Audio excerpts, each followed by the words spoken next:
नमस्कार, स्वागत है आपका ईटी नाउ स्वदेश पर। आप देख रहे हैं गुड मॉर्निंग स्वदेश। मैं हूँ आपके साथ शेषा अध्वर्यु और अगले आधे घंटे में हम आपको बताएंगे ग्लोबल बाजारों से किस तरह के संकेत निकल कर आ रहे हैं। ग्लोबल इवेंट्स कई सारे थे, उस पर भी चर्चा करेंगे। खबरों वाले शेयर, ब्रोकरेज रिपोर्ट्स पर नजर डालेंगे और कमोडिटी मार्केट पर भी रणनीति लेकर आएंगे।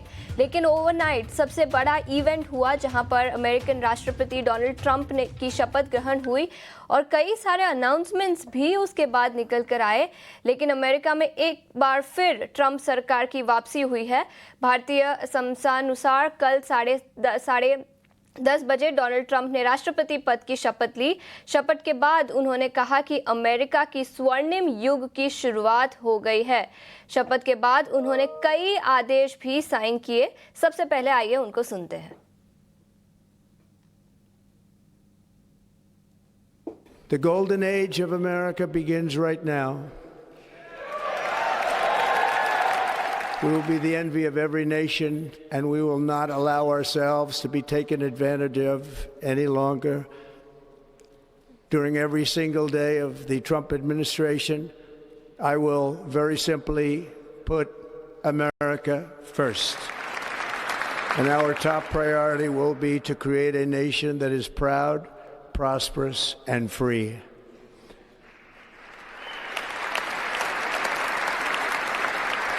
America will soon be greater, stronger, and far more exceptional than ever before.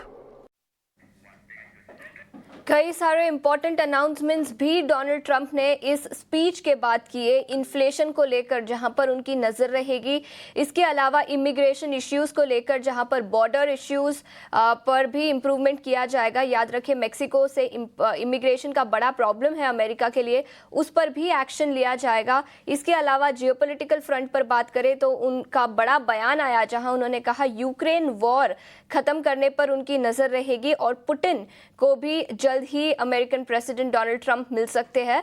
तो कई सारे इंपॉर्टेंट फैसले, कई सारी कमेंट्री निकल कर आई। इसके अलावा कच्चे तेल की भी बात की जहां उन्होंने कहा कि वेनेजुएला से कच्चा तेल खरीदना अमेरिका बंद कर देगा और इसी के साथ साथ अमेरिकन एनर्जी एक्सपोर्ट किया जाएगा दुनिया को। तो कई बड़े फैसले कच्चे तेल को लेकर, इमिग्रेशन को लेकर, इन्फ्लेशन को लेकर और सबसे इम्पॉर्टेंट टैरिफ को लेकर, जहां पर उन्होंने कहा फॉरेन कंट्रीज पर टैरिफ लगाए जाएंगे। याद रखें, कैंपेनिंग के वक्त भी ये कुछ इंपॉर्टेंट कमेंट्री निकल कर आई थी और कल फिर एक बार उन्होंने रीइटरेट किया कई सारे देशों पर टैरिफ लगाए जाएंगे और अमेरिका पर उनका फोकस रहेगा और अमेरिकन बिजनेसेस को किस तरह से ग्रो करना है, केवल उस पर डोनाल्ड ट्रंप की सरकार का फोकस रहेगा। कई सारे इंपॉर्टेंट फैसले। याद रखें, अमेरिकी बाजार तो कल बंद थे, लेकिन अमेरिकन फ्यूचर्स में आज सुबह अच्छी खासी तेजी निकल कर आई है। S&P 500 फ्यूचर्स की बात करें तो आधे % से ज़्यादा की तेजी। डाउ जोन्स फ्यूचर्स और नैस्डैक 100 फ्यूचर्स में भी आधे % से ज़्यादा की तेजी आज सुबह दिखी है। याद रखें, मार्टिन लूथर किंग जूनियर के मौके पर कल अमेरिकी बाजार बंद थे, लेकिन फिर भी अमेरिकन फ्यूचर्स में अच्छे खासे संकेत निकल कर आ रहे हैं। इंडियन मार्केट्स में नतीजों का सीजन है और अमेरिकी बाजारों में भी कई सारे नतीजे इस हफ्ते निकल कर आएंगे। नेटफ्लिक्स की बात करें तो आज शाम को नेटफ्लिक्स के नतीजे आएंगे। इसके अलावा Johnson and Johnson, Procter and Gamble जैसी कंपनियों के नतीजे भी, कंज्यूमर गुड्स कंपनियों के नतीजे आएंगे। तो FMCG और कंजम्पशन को लेकर किस तरह के ट्रेंड्स अमेरिका में नज़र आ रहे हैं, उस पर कमेंट्री निकल कर आएगी।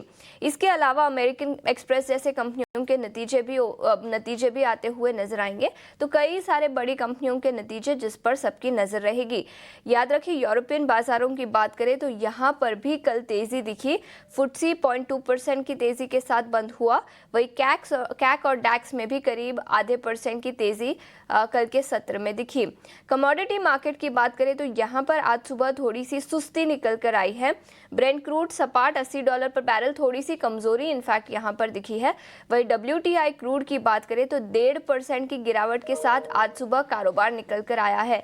याद रखें, बोल्ड स्टेटमेंट्स निकल कर आए डोनाल्ड ट्रंप से कच्चे तेल को लेकर, जहां पर उनका मानना है कि अमेरिका प्रोडक्शन बढ़ाएगा और देश को एक्सपोर्ट करेगा तो सप्लाई बढ़ने की चिंता के चलते कच्चे तेल में सुस्ती दिखी है। वही सोने और चांदी की बात करें तो सोना $2,700 पर आउंस के आसपास स्पॉट गोल्ड, वही चांदी की बात करें तो यहाँ पर भी आधे % की गिरावट है।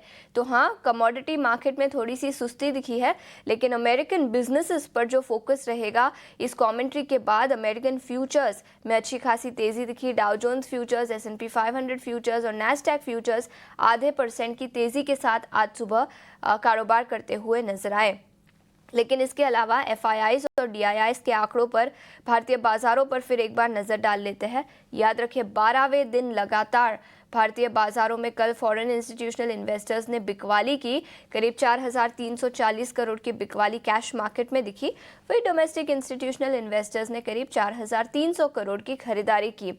इंडेक्स फ्यूचर्स में 300 करोड़ की बिकवाली दिखी। इंडेक्स ऑप्शंस में करीब 11,700 करोड़ की खरीदारी। स्टॉक फ्यूचर्स में 611 करोड़ की खरीदारी, वही स्टॉक ऑप्शंस में करीब 812 करोड़ की बिकवाली कल के सत्र में दिखी। तो हाँ, फॉरेन इंस्टीट्यूशनल इन्वेस्टर्स अभी भी भारतीय बाजारों में बिकवाली कर रहे हैं और अमेरिकन मार्केट्स आकर्षक नजर आ रहे हैं, जिसके चलते इमर्जिंग मार्केट से आउटफ्लो पिछले कुछ दिनों से नजर आया है और वो ट्रेंड आज भी कंटिन्यू होता हुआ नजर आया। इसके अलावा कई स्टॉक्स F&O बैन में रहेंगे आज के सत्र के लिए, उस पर भी एक बार नजर डाल लेते हैं। Aditya Birla fashion and retail, Angel One, Bandhan bank, Can Fin Home, Kalyan jewellers, L&T finance, Manappuram finance और RBL बैंक, तो ये कुछ स्टॉक्स जो आज के सत्र में F&O बैन में रहेंगे, इन पर भी अपनी नज़र रखें। लेकिन कल के मार्केट के बाद आज किस तरह की रणनीति बनानी चाहिए, कौन से लेवल्स पर आपको नज़र रखनी चाहिए, ये बताने के लिए अब हमारे साथ डिम्पी जुड़ चुके हैं। Dimpy, good morning. बताएं कौन से लेवल्स पर आज हमें नज़र रखनी चाहिए। Good morning Ashisha. देखिए, मार्केट्स के अंदर कल पुल बैक तो आया और बैंक निफ्टी के अंदर आपने लिटरली थोड़ी सी शॉर्ट कवरिंग भी देखी और आपने देखा कि 800 पॉइंट के अंदर से बैंक निफ्टी चला। कल एक पॉइंट और भी हुआ, हल्की सी FIs की थोड़ी बाइंग भी आती हुई देखी है मार्केट के अंदर। वो करीब 1 से 1.5% का इजाफा हुआ है, 17% वो भी लॉन्ग हो गए। हालांकि अभी भी रिटेल के पास काफी बड़ा माल है। जब तक रिटेल से माल छूटेगा नहीं, FIs के माल ट्रांसफर नहीं होगा, तब तक ये सस्टेनेबल रैली नहीं बन सकती है। इस पे बार बार डाउट रहेगा और ऊपर से फिजल आउट होने के चांसेस बहुत ज्यादा है। लेकिन फिर भी आज सेकंड डे है जब आपको गिफ्ट निफ्टी थोड़ा पॉजिटिव दिखा रहा है और हमारा मानना भी था कि आप एक्यूमुलेट करते रहो। और आशीषा, आप तो इस चीज के गवाह भी हो कि हमने कई बार ये बोला कि आप बाय के स्टांस पे मत रहो, आपका स्टांस एक्यूमुलेशन होना चाहिए, यानी कि जब जब मार्केट गिरे तब तक थोड़ा थोड़ा माल आप कलेक्ट करते रहो। और देखो, कल के मार्केट के मूव के अंदर जब 800 पॉइंट बैंक निफ्टी चला तो आपके पास अपने लॉसेस काफी कम हुए और आप कई तो प्रॉफिट में भी आ गए होंगे। तो अभी जो बाजार चलेगा वो आपको थोड़ा और स्ट्रेच करेगा अभी, लेकिन स्ट्रेच में 2 चीजों का ध्यान रखिएगा हमेशा। पहला, 50,700 जब तक फाइनली आप इस लेवल के ऊपर नहीं आते, आप बहुत अच्छे से और बहुत हेल्दी नहीं माने जाएंगे। एंड बैंक निफ्टी के लिए, निफ्टी के लिए वो 23,700 है। लेकिन फिर भी सेकेंड डे भी मोमेंटम आना मार्केट के अंदर गुड साइन। और कल थोड़ी बहुत पोजिशनिंग में चेंज हुई है। हालांकि ओपन इंटरेस्ट अभी भी काफी हैवी है, इसको ट्रैक करना, बैक टू बैक चलाना थोड़ा मुश्किल काम है, लेकिन सेकंड डे भी आप एंजॉय कर सकते हैं। डोनाल्ड ट्रंप ने कल जब ओथ अपनी ली और उसके बाद जो बैक टू बैक उन्होंने डिसीजन लिए, मार्केट शायद थोड़ा एग्रेसिव देखना चाहता है अपने आप को भी, और वो भी थोड़ा पार्टिसिपेट कर रहा है। आप देखेंगे सभी ग्लोबल मार्केट आज अच्छे चल रहे हैं। दूसरी इंपॉर्टेंट बात कि हम बजट के लिए काफी करीब पहुंचते जा रहे हैं शीशा, और अगर हम नियर टू बजट होंगे तो वहां पर भी हमको अपनी कैलकुलेशंस को थोड़ा देखना होगा। तो फिलहाल आज के लिए आपका स्टॉप लॉस 23,200 और पहला टारगेट 23,500 का है और दूसरा टारगेट 23,650 तक का है। ये जो पुल बैक है 650 तक आपके फिजर आउट हो सकता है, इसलिए थोड़ा बी अवेयर, सावधान रहिएगा। फिर ट्रेडिंग स्टॉप लॉस के साथ चलते रहिए और जहां आपको लग रहा है कि सफिशिएंट अमाउंट ऑफ प्रॉफिट आ गया तो the profit and leave the market भी करना चाहिए आपको। दूसरा पॉइंट, बैंक निफ्टी में कल 49,300 के आसपास की क्लोजिंग मिली हुई है। अभी भी 500-700 पॉइंट की गुंजाइश है। 49,800 तक हम जा सकते हैं, पहले 500 देन 800, ये 2 टारगेट होंगे। और 49,000 अपना चाहे तो एक स्टॉप लॉस भी रख सकते हैं। तो ये आपकी एक रेंज का स्टॉप लॉस टारगेट है तो आज आपको प्रिवेल। ठीक है, तो ये कुछ लेवल्स जहां पर आपको नजर रखनी चाहिए। बैंक निफ्टी पर 49,200 और 49,000 के इंपॉर्टेंट सपोर्ट लेवल्स रहेंगे। वही 49,500 से 49,800 ये इंपॉर्टेंट रेजिस्टेंस लेवल्स जहां पर आपको नजर रखनी चाहिए। और उसी तरह से निफ्टी के सपोर्ट और रेजिस्टेंस लेवल्स भी आपके स्क्रीन पर आते हुए, जहां पर 23,500 और 23,650 के रेजिस्टेंस लेवल्स और 23,250 से 23,000 ये दो इंपॉर्टेंट सपोर्ट लेवल्स रहेंगे। डिम्पी, बहुत बहुत शुक्रिया समय निकालकर हमारे साथ जुड़ने के लिए। लेकिन बाजार पर विस्तार में चर्चा करने के लिए अब हमारे साथ यस सिक्योरिटीज के लक्ष्मीकांत शुक्ल जी भी जुड़ चुके हैं। लक्ष्मीकांत जी, बहुत बहुत शुक्रिया समय निकालकर ईटी नाउ स्वदेश के साथ जुड़ने के लिए। और पिछले हफ्ते की कमजोरी के बाद कल भारतीय बाजार हरे निशान में बंद होते हुए नजर आए। आपकी क्या रणनीति होगी आज? सुप्रभात अफीजा जी। जिस प्रकार निफ्टी ने 23,050 के लेवल्स को डिफेंड किया है, इसके मुताबिक एक पुलबैक मूव आता हुआ दिखाई दे रहा है। अगर निफ्टी 23,350 के ऊपर सस्टेन करता है, देन 23,500 से लेकर 23,600 के लेवल दिखाई दे रहे हैं। यही जो एक जोन है, जो एक क्रूशियल रेजिस्टेंस लेवल भी कहलाएगा निफ्टी के लिए आने वाले समय में, क्योंकि यहाँ पर 23.6 फिबोनाची रिट्रेसमेंट लेवल्स भी आ रहे हैं करंट डाउनवर्ड रैली के। तो मुझे लगता है कि एक बार हमें 23,500-600 से रिविजिट करना पड़ेगा, तो वहाँ पर किस टाइप के फॉर्मेशन होते हैं। जैसा कि मैंने बताया कि वो एक क्रूशियल रेजिस्टेंस है, तो वहाँ पर मुझे लगता है कि एक प्रॉफिट बुकिंग हमें देखने को मिल सकती है। वहीं बैंक निफ्टी की बात करें तो वहाँ पर भी हायर टॉप हायर बॉटम के स्ट्रक्चर बन रहे हैं और कल भी एक बुलिश कैंडल फॉर्मेशन हुआ था। तो मुझे लगता है कि आने वाले समय में ये बढ़त देखने को मिल सकती है। यहाँ से बैंक निफ्टी अब 50,200 से लेकर 50,350 तक के लेवल्स को तक स्ट्रेच कर सकता है। वहीं पर जो सपोर्ट दिखाई दे रहे हैं वो दिखाई दे रहे हैं बैंक निफ्टी में 48,700 के। तो ओवरऑल पॉजिटिव सेंटीमेंट ही दोनों ही इंडेक्स के लिए नजर आ रहा है। बट हमें ये देखना होगा कि ये पुल बैक रैली जो निकल कर आ रही है वो आने वाले समय में सस्टेन होती है कि नहीं होती है। बट स्टॉक स्पेसिफिक मूवमेंट बने रहेंगे मार्केट में, और इसीलिए से हमारी जो रिकमेंडेशन है वो बाय के लिए है। जो पहला जो कॉल है वो है बीपीसीएल का। तो ऐसे स्टॉक में काफी करेक्शन दिखाया था पिछले समय में, बट अगर हम 3 से 4 दिनों का ट्रेंड देखें तो यहाँ पर एक स्टेबिलिटी आती हुई दिखाई दे रही है। अभी फ्राइडे तक यहाँ पर हमें एक मॉर्निंग स्टार कैंडलस्टिक पैटर्न बना था, जो कि एक रिवर्सल पैटर्न। बिल्कुल, तो बाजार पर तो उन्होंने नजरिया दिया स्टॉक स्पेसिफिक आइडियाज में बीपीसीएल, जहां पर खरीदारी की राय 292 का लेवल, इसके अलावा 268 का स्टॉप लॉस बनाने की सलाह लक्ष्मीकांत जी ने दी है। तो बीपीसीएल ओएमसी इस स्टॉक पर खरीदारी की राय। इसके अलावा फार्मा सेक्टर से बायोकॉन 420 तक के लक्ष्य नजर आ सकते हैं, 390 रुपए प्रति शेयर का स्टॉप लॉस। तो बायोकॉन और बीपीसीएल इन दोनों स्टॉक्स पर खरीदारी की राय लक्ष्मीकांत जी ने दी है। नतीजों के दम पर कौन से स्टॉक्स फोकस में रहेंगे ये बताने के लिए अब हमारे साथ रविंदर स्टूडियो में जुड़ चुके हैं। Ravinder, good morning. कई सारे नतीजे मार्केट आवर्स के बाद आए, कल कैसे रहे नतीजे? जी आशीषा, तो सबसे पहले हम शुरुआत करते हैं डिक्सन टेक से, जहां पर कंपनी ने जो है तीसरी तिमाही के रिजल्ट अनाउंस किए हैं और कंपनी का जो रेवेन्यू है उसमें 117% की ग्रोथ देखने को मिली है ईयर ऑन ईयर बेसिस पे। और अगर बात करें नेट प्रॉफिट में तो वहाँ पर भी जो है अच्छा उछाल देखने को मिला है। वहीं अगर मार्जिन की बात करें तो मार्जिन में जो है 9 बेसिस पॉइंट का जो है थोड़ा गिरावट देखने को मिला है ईयर ऑन ईयर बेसिस पर। तो ओवरऑल जो डिक्सन टेक की तीसरी तिमाही के जो रिजल्ट थे वो काफ़ी स्ट्रॉन्ग थे। अगला अगर स्टॉक की बात करें ओबेरॉय रियल्टी, जहाँ पर ओबेरॉय रियल्टी का जो रेवेन्यू है उसमें ऑलमोस्ट 34% की जो है ग्रोथ देखने को मिली है ईयर ऑन ईयर बेसिस पर। वहीं अगर बात करें नेट प्रॉफिट की तो नेट प्रॉफिट में जो है 72% की जो है ग्रोथ देखने को मिली है ईयर ऑन ईयर बेसिस पर 618 करोड़ पर। अगर बात करें मार्जिन्स की तो मार्जिन्स में भी जो है अच्छी खासी उछाल देखने को मिली है। अगला जो स्टॉक है एल&टी फाइनेंस, जहां पर कंपनी का जो एनआईआई है उसमें 14.6% की ग्रोथ देखने को मिली है ईयर ऑन ईयर बेसिस पर, और जो पैट है उसमें जो है 2% की गिरावट देखने को मिली है। तो ओवरऑल जो एल&टी फाइनेंस के नंबर थे वो वीक आए हैं। अगला जो स्टॉक है एमसीएक्स, जहां पर कंपनी का जो रेवेन्यू है उसमें 5.5% की जो है ग्रोथ देखने को मिली है क्वार्टर ऑन क्वार्टर बेसिस पर। वहीं अगर बात करें पैट की तो पैट में भी जो है 4.2% की ग्रोथ देखने को मिली है।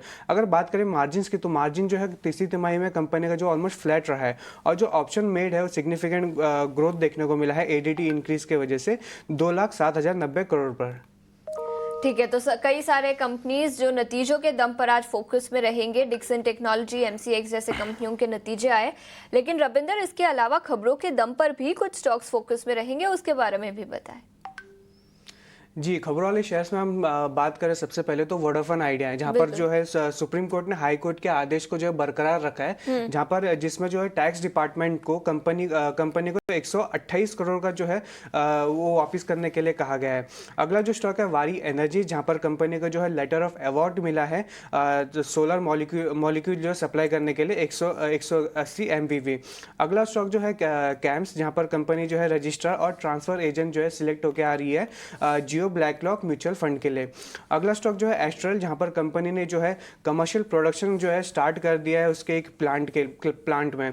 अगला जो स्टॉक है अपोलो पाइप्स, जहां पर कंपनी का जो है बोर्ड मीट होने वाली है 27 जनवरी को फंड रेज के लिए। इसके साथ साथ सिप्ला भी आज जो है फोकस में रह सकता है, जहां पर कंपनी को जो है यूएस FDA की तरफ से एक ऑब्जर्वेशन मिला है फॉर्म 483 का उसके गोवा प्लांट के लिए। और अगला जो स्टॉक फोकस में रह सकता है शिपिंग कॉर्पोरेशन, कोचिन शिपयार्ड और मझगांव डॉक, जहां पर जो है पॉजिटिव न्यूज आ रही है। ETS पर ET नाउ जो है ET सोर्सेज जो है, जहां पर शिपिंग इंडस्ट्री को जो है टैक्स में कुछ राहत मिल सकती है और भारत में जो है लोकल मैन्युफैक्चर एस्टेब्लिश करने के लिए ग्लोबल शिप कंपनीज जो है उसके साथ बातचीत कर रही है। अगले जो स्टॉक फोकस में रह सकते हैं PFC, REC और इरेडा, जहां पर गवर्नमेंट जो है कंसिडर कर रही है ग्रीन फाइनेंस को बूस्ट के लिए, और इसके साथ साथ वो जो है क्रेडिट गारंटी फंड जो है अनाउंस कर सकती है जो आने वाला बजट है। आखिरी जो स्टॉक फोकस में रहेगा ओला इलेक्ट्रिक, जहां पर कंपनी ने जो है अपनी बाइक की जो असेंबली लाइन है वो शुरू कर दी है और ये जो पहली जो है बाइक बना रही है। कई सारे स्टॉक्स जो खबरों के दम पर फोकस में रहेंगे, सभी स्टॉक्स पर अपनी नजर रखिए। रविंदर, शुक्रिया पूरी डिटेल्स के साथ हमारे साथ जुड़ने के लिए। लेकिन आगे बढ़ते हैं, ब्रोकरेज रिपोर्ट से क्या निकल कर आया है उस पर भी नजर डालेंगे। याद रखिए जोमेटो के कल नतीजे मार्केट आवर्स में मार्केट आवर्स में आए थे और 7% की गिरावट स्टॉक पर दिखी। कई सारी ब्रोकरेज रिपोर्ट्स, बोफा ने खरीदारी की राय बरकरार 375 रुपए प्रति शेयर का लक्ष्य दिखा है। वहां पर उनका मानना है कि नतीजे तो कमजोर थे, मैनेजमेंट की कमेंट्री भी कमजोर निकल कर आई, जहां पर मैनेजमेंट का मानना है कि अगले कुछ क्वार्टर्स तक नतीजे अभी भी कमजोर रहेंगे और मार्जिन्स पर भी दबाव दिखेगा कंपनी के स्टोर एक्सपेंशन प्लान्स के चलते। इसके अलावा मक्वेरी ने अंडर परफॉर्म की रेटिंग बरकरार 130 रुपए प्रति शेयर का लक्ष्य। UBS ने खरीदारी की राय बरकरार 320 रुपए प्रति शेयर का लक्ष्य रखा है और नोमुरा ने 290 रुपए प्रति शेयर का लक्ष्य घटाया है। पहले 320 का था, अब घटाकर 290 रुपए प्रति शेयर का पर शेयर का लक्ष्य। तो कई सारे स्टॉक्स और कई सारी ब्रोकरेज रिपोर्ट्स जो जोमेटो पर निकल कर आई है। इसके अलावा पेटीएम, इसके भी नतीजे कल आए थे। मक्वेरी ने अंडर परफॉर्म की रेटिंग बरकरार और 730 रुपए प्रति शेयर का लक्ष्य पेटीएम पर दिखा है। यहाँ पर उनका मानना है कि लॉसेस यानी घाटा कम होता हुआ नजर आया, रेवेन्यू बढ़ा, ईसॉप कॉस्ट घटा। तो दो पॉजिटिव ट्रिगर्स जिसके चलते घाटे में डिक्लाइन दिखा क्वार्टर ऑन क्वार्टर बेसिस पर, जो एक बड़ा पॉजिटिव था। मक्वेरी की इस रिपोर्ट 730 रुपए प्रति शेयर का लक्ष्य, पेटीएम पर भी अपनी नजर रखें। इसके अलावा डिक्सन टेक्नोलॉजीज, अभी रविंदर हमें बता रहे थे नतीजे अच्छे थे। जेफरीज का मानना है कि हाँ नतीजे तो अच्छे थे लेकिन स्टॉक अभी भी एक्सपेंसिव नजर आ रहा है, जिसके चलते उन्होंने अंडर परफॉर्म की रेटिंग बरकरार और 12,600 रुपए प्रति शेयर का लक्ष्य रखा है। और नुवामा ने होल्ड की रेटिंग और 18,790 रुपए प्रति शेयर का लक्ष्य। इसके अलावा बात करेंगे मैनकाइंड फार्मा की, जहां पर मक्वेरी ने अंडर परफॉर्म की राय दी है और लक्ष्य घटाकर अब 2,150 रुपए प्रति शेयर का कर दिया है। उनका मानना है कि डोमेस्टिक फॉर्मुलेशन बिजनेस में कमजोरी दिखी है। इसके अलावा एक्सपोर्ट्स में भी आगे कुछ क्वार्टर्स में कमजोरी नजर आ सकती है। तो काफी कमजोर नजरिया है मैनकाइंड फार्मा पर। 2,150 रुपए प्रति शेयर का लक्ष्य, स्टॉक अभी 2,700 के आसपास कारोबार कर रहा है। तो काफी कमजोरी यहां पर नजर आ सकती है। कई सारे स्टॉक्स जो ब्रोकरेज रिपोर्ट्स के दम पर आज फोकस में रहेंगे। लेकिन कमोडिटी मार्केट पर रणनीति बताने के लिए आज हमारे साथ टेक्निकल IQ के अखिलेश जैन जुड़ चुके हैं। अखिलेश जी, बहुत बहुत शुक्रिया समय निकालकर ET नाउ स्वदेश के साथ जुड़ने के लिए। और कमोडिटी मार्केट में आज सुबह सुस्ती निकल कर आई है। ट्रंप के इनॉग्रेशन के बाद कच्चे तेल में सुस्ती है, सोने में भी कमजोरी दिखी है। क्या राय होगी आपकी यहाँ पर? Very good morning. देखिए कल ट्रंप ने पोजीशन ली है एंड यहाँ पर डेफिनेटली बात है इन्वेस्टर्स थोड़ा सा क्लूज देखेंगे कि किस तरह से ट्रम्प के स्टेटमेंट आते हैं, किस तरह की पॉलिसी रहती है, तो मार्केट आगे की पॉलिसीज पे काफी डायरेक्शन लेते लग रहा है। मुझे लगता है कि कल के सत्र में, हालांकि कल हॉलीडे था, बैंक हॉलीडे था यूएस के अंदर, बट स्टिल वहाँ पे एक शार्प हमने डिक्लाइन देखा और कहीं ना कहीं रुपया अराउंड 50 पैसा वहाँ पे अप्रिशिएट होता दिखा, और यहाँ पे सोना चांदी और क्रूड में हमने अच्छी खासी बिकवाली देखने को मिली। मुझे लगता है कि ये जो गोल्ड सिल्वर का जो मूवमेंट है वो साइडवेज मूवमेंट रहेगा, ऊपर रेजिस्टेंस फील करेगा, वहीं नीचे वापस से पुल बैक देखने को मिलेगी। अगर स्पेसिफिकली आज के सुबह के सत्र की बात करें, मॉर्निंग सेशन की बात करें, तो मुझे लगता है कि दोनों ही प्रीशियस मेटल एक बार अच्छे पॉजिटिव रहने चाहिए और नीचे के प्राइसेस से हमको एक रिकवरी देखने को मिल सकती है। गोल्ड स्पेसिफिक लेवल्स की बात करें तो मुझे लगता है कि टिप्स पे यहाँ पे बाइंग ही रिकमेंडेड है। स्टॉप लॉस आप 78,350 का प्लेस करें।